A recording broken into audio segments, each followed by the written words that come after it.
বড় মিছিল করে এদিনই মনোনয়ন জমা দিলেন নবগ্রাম কেন্দ্রের বিজেপি প্রার্থী দিলীপ সাহা। 26-এর ভোটে বিজেপির প্রার্থী হিসেবে কেন্দ্র সরকারের কাজকেই প্রচারের হাতিয়ার করেছেন দিলীপ সাহা।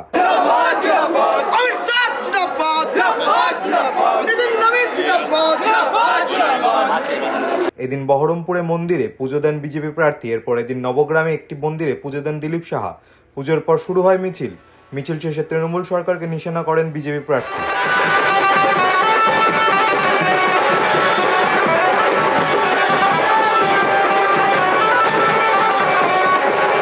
যে মানুষ অত্যাচারিত হয়েছে সেখান থেকে মুক্তি পেতে ভারতীয় জনতা পার্টির গোটা পশ্চিমবঙ্গ আজকে গোটা ভারতবর্ষ পশ্চিমবঙ্গ মানুষ এগিয়ে এসছে। তারা আপনারা দেখেছেন কিছুদিন আগে নরেন্দ্র মোদী সভা করেছিল, সেখানে সরকারি হিসাব অনুযায়ী 12 লাখ যে ভারতবর্ষের তথা পশ্চিমবঙ্গের এত মানুষ সংখ্যক দিয়ে মোদীর কথা শোনার জন্য সকাল থেকে লাইন দিয়ে বসে থেকে তারা উপেক্ষা করে।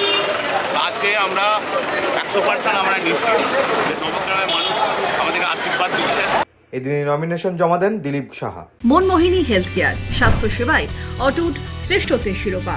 জেলায় প্রথম robotic knee replacement, cardiology with cath lab, neurosurgery, specialised trauma unit থেকে স্মাইল ট্রেন, একগুচ্ছ পরিষেবায় নিয়োজিত। Manmohini health care, quality care with personal touch, Baharampur শিল্প তালুক।